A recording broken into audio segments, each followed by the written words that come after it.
Hello and welcome to Lessons for Full Spectrum Humans. This is Level 2, and this recording is all about cancer.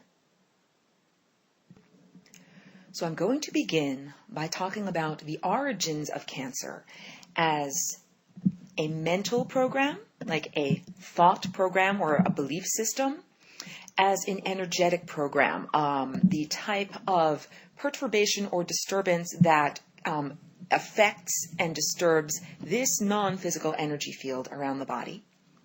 Also, it is a spiritual and emotional program, meaning that it is caused by and affected by the actual emotional tone of your daily life experience.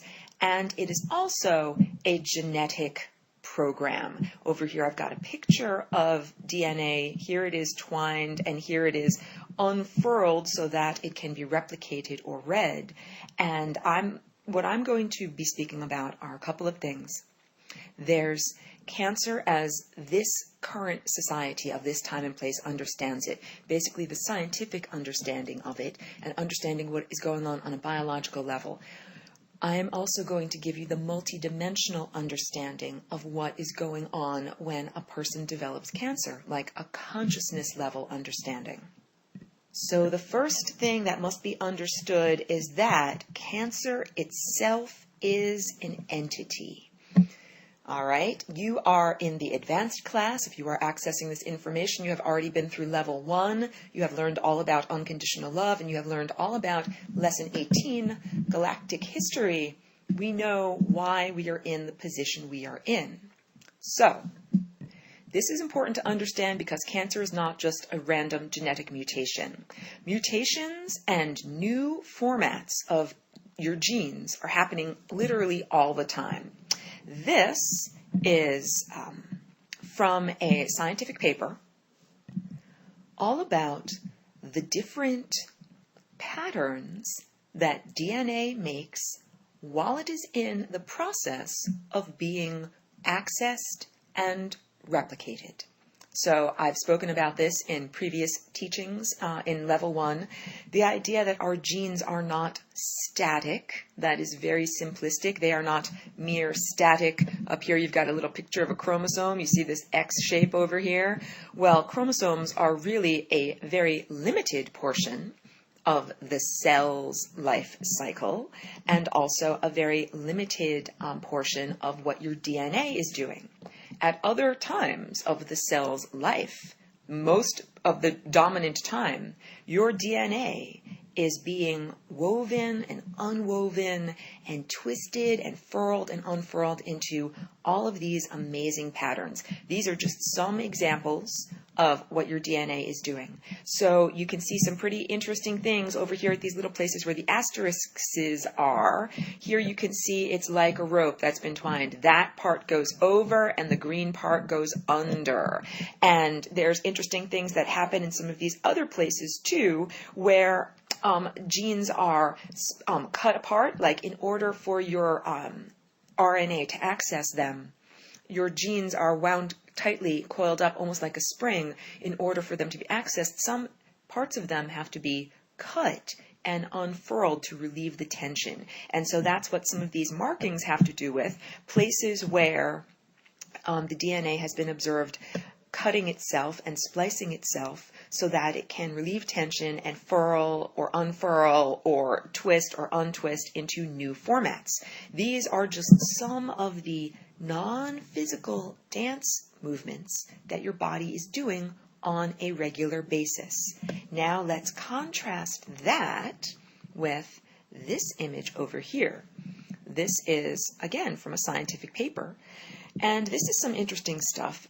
It shows that science has been able to find or develop new tests for cancer by looking for markers on the genes. So here's a chromosome. It's shaped kind of like an X right there. And then in this slide, the areas where you see pink, that is where there are cancerous mutations. And this is interesting because this actually shows one of these new formats that the genes are twisting and furling themselves into. This it itself is not cancer. This is a marker that tells scientists if you find something like this, it is very likely that you will find cancer there. I bring all of this up in order to illustrate the idea that your genes are not static and they're constantly in a state of twisting and morphing like cards, a deck of cards that is constantly being shuffled and reshuffled. And in that shuffling and reshuffling, there's a great deal of beautiful vitality and intelligence, and it's not random. Science is inaccurate when it portrays cancer as the result of a random quote-unquote mutation. This is false, and please do not believe it. Cancer is what happens when literally the entity known as cancer finds one of these opportunistic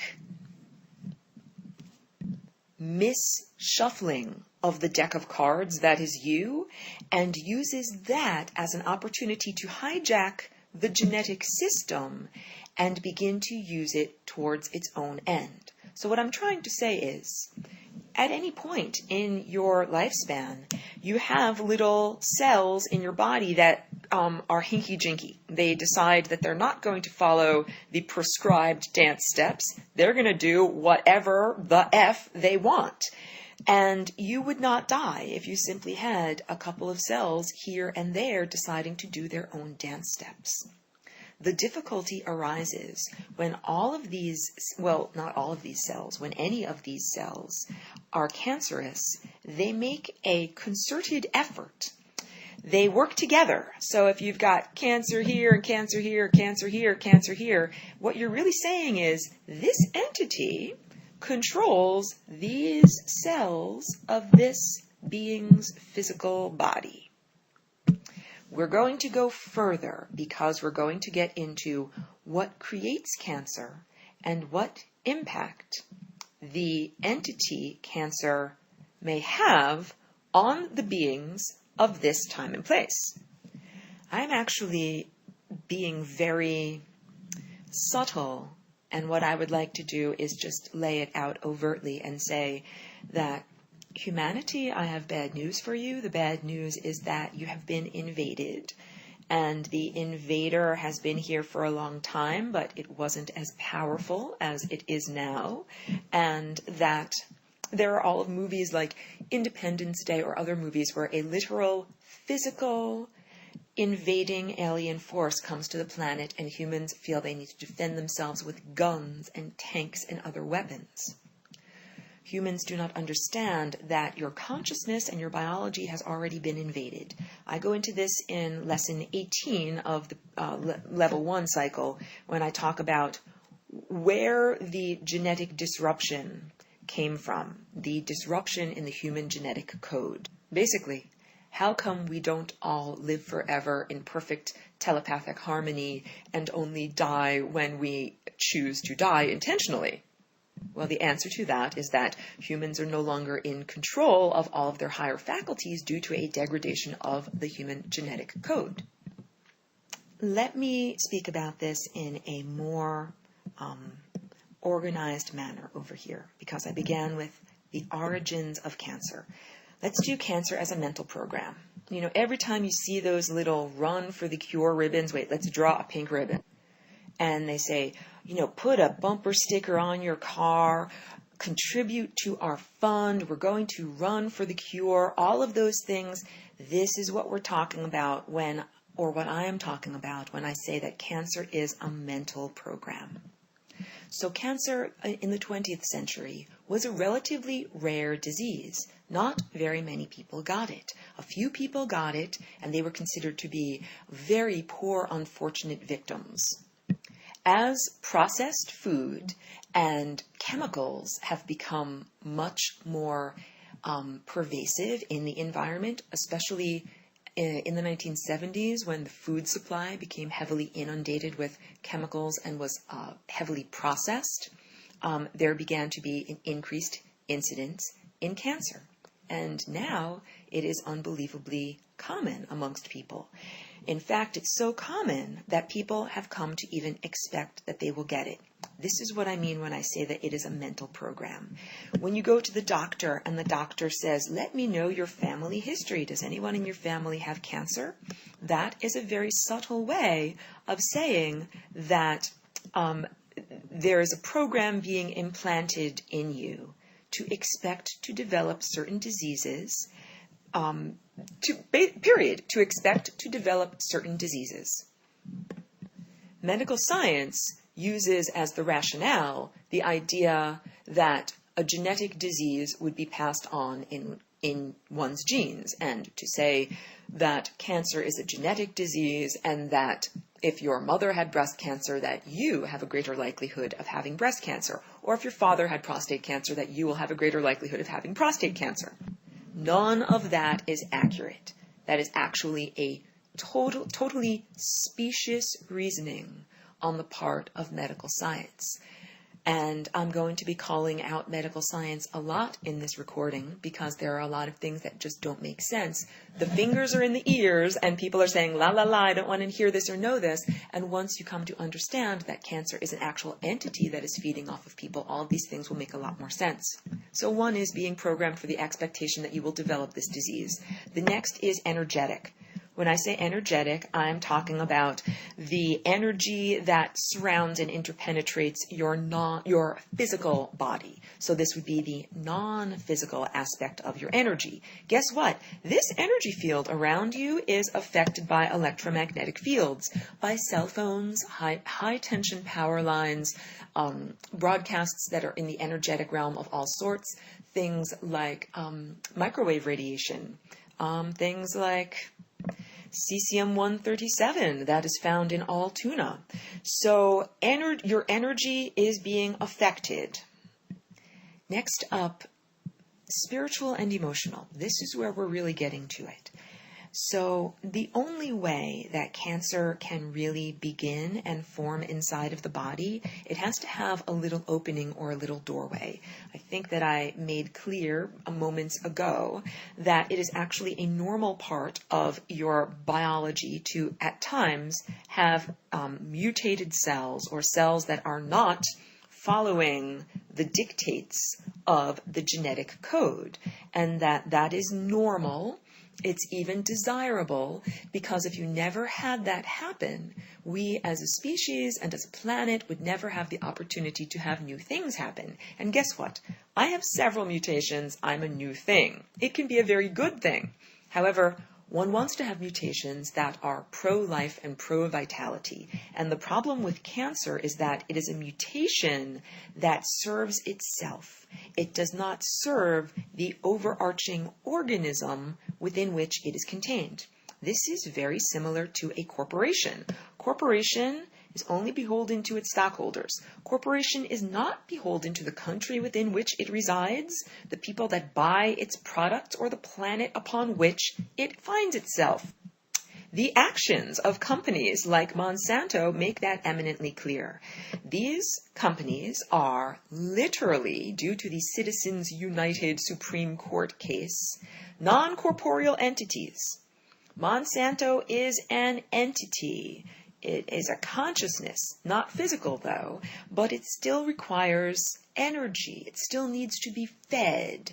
And Monsanto and these corporations that are non-corporeal entities work together with the entity that is cancer. Now, cancer, the entity, is semi-corporeal. It is actually located, let me find a different color so I can just draw a little different. If this is our Milky Way galaxy, right? This is the Crab Nebula out here, Crab Nebula. That is where cancer originates from. I know, this is very interesting. A person that I was sharing this with asked me, so wait, does that have a connection to people who were born under the sign of Cancer? It absolutely does.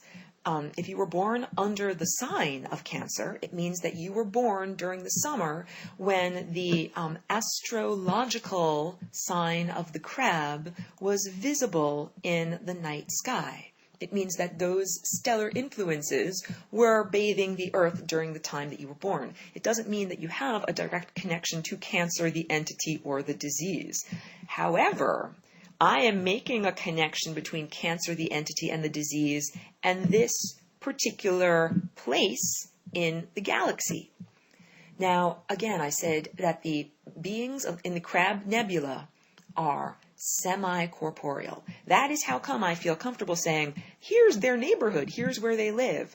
But their bodies are not like a humanoid, physical, organic body. They are more like a mental consciousness. I hesitate to use the word astral because that has so many different ways to be interpreted, but it is a semi-corporeal energy being. And I've spoken about the different types of food that our body creates. For example, we create a tone over here at the level of the heart called unconditional love, but there are many beings who cannot eat food at that level. They only like to eat food that's at this level, the level of the denser human emotions like sadness, anger, grief, anxiety. Well, those are the type of entities that the Crab Nebulans are, and that the entity Cancer is. They do have a physical place where they call their home, or a physical, house where they house their consciousness, and they also are able to emanate their consciousness outward and have an effect non-locally, as we all do all the time. So let's get into this. I have said the idea of spiritual and emotional programming creating Cancer, and I just showed you graphically the idea that these beings who are semi-corporeal might physically exist here millions and millions of miles away from the surface of Earth. However, they have the capacity to broadcast their consciousness and affect beings that are on the surface of Earth. And I also said that these beings do not have the energetic wherewithal to eat this food of love, divine, harmonic food, but that they like to eat this food down here, denser human emotions. So now I'm getting into it. The little chink in your armor, or the opening through which Cancer enters into the genetic code, is actually an emotional program, and it is a heavy one of guilt or remorse or a feeling of innate worthlessness. So it's a little bit too simplistic to just put a blanket statement and say everybody who ever gets Cancer felt guilty or felt a lack of self-worth or felt some of these heavier emotions. However, I will tell you that that is the beginning of the origins of this disease. But there's more to it. So on the one hand, when your genes are functioning well, like when your genes are doing their genetic do-si-dos and they are twisting and turning and, doing backflips and somersaults and everything like that, that represents a good emotional state of health. Let's circle this in green for emotional well-being. Literally, when you are in bliss, when you feel like you are in harmonic and divine alignment with the universe, your genes are making beautiful, perfect patterns. And there is no way for Cancer to get in there. It's trying to get in there and splice in a different order of amino acids, but it can't because you are humming along feeling 100% great. The heavier, denser emotions offer a little, let me draw a little opening here. Imagine that's a little opening. Because you are busy feeling guilty because you didn't send somebody a birthday card in 1983. And that memory comes back to you and you think, oh, I should have sent that birthday card. And Cancer, beings that live in the Crab Nebula all the way over here in a different place in the galaxy are actually sensing your emotional response to those thoughts and actually senses an opportunity to go into you. And is like, oh, wonderful. You're feeling bad about yourself means that I can now come in and do a little bit of genetic rearranging, whatever I want. So that's why now I have down here circled last, genetic. Science, medical science as it currently stands, holds forth the false idea that Cancer is simply a genetic program. It was written into your book of life at your birth, and that you simply are going to experience it, and there's nothing you can do about it. This fatalism totally comes out of the industrial, chemical world that we live in. Because all of the scientists, medical scientists, who want to believe just in the genetic quotient of cancer, literally have their fingers stuck in their ears and are saying, la la la, I don't want to listen to all of the other aspects of what really causes the disease, the experience of the disease of cancer. So there's all sorts of things. The idea that identical twins don't develop identical diseases. This is called epigenetics, and this means the code that rules the code. I did this in level 1, so it might be a repeat for you, but if you're not familiar with it, epigenetics shows us that our DNA is like a book, and a book has pages, and like this is a book on end, and then here are the pages of the book. And these pages are accessible to your RNA. They can get in there because the pages are nice and split apart. But if your pages are stuck together really close like this, the RNA can't get in there, and the RNA cannot read those aspects of the genetic code. So you could have the genetic code for cancer as long as it stays in that chapter that you're not accessing. That's pages of the book that you're not reading. And many people experience this incongruously. Sometimes people who live to be, 90 years old and they smoked tobacco their whole life. What was it about them that is different than other people who smoked tobacco and died when they were, age 40 or age 52 or whatever? And the answer is cancer is more than a genetic program. It's mental, emotional, and spiritual, and it has everything to do with lifestyle and choices. And you are most definitely not a victim of your genes and not a victim of your reality, because like I was saying that in the 20th century, in the history of cancer, it used to be that you could say, like 50 years ago, if someone developed ovarian cancer, it would be appropriate to say that that person should look into their reproductive issues. If they had any issues with being able to be fertile, or what they did with their creativity, or basically saying that, where you developed cancer, like if you developed it in your ovaries as opposed to, in your colon, that those would be two separate emotional issues that one is dealing with. And I would say yes, but and. Currently, that would be appropriate for diagnosis and emotional understanding from, decades ago. Right now, due to Fukushima and GMO foods, the environment is severely compromised. It is very difficult for a person, no matter how health conscious they attempt to be, to avoid cancer-causing either fields or substances. And now we get into why Monsanto and these other chemical companies exist. I know that I drew this little emotional, I call it a chink in the armor, but you could think of it like a weak point or a vulnerability that is caused by bad feelings and feelings of low self-worth. Well, chemicals also cause these wonderful little openings for cancer to reach into people's genes. Chemicals and radiation and harmful electromagnetic fields prime the cells.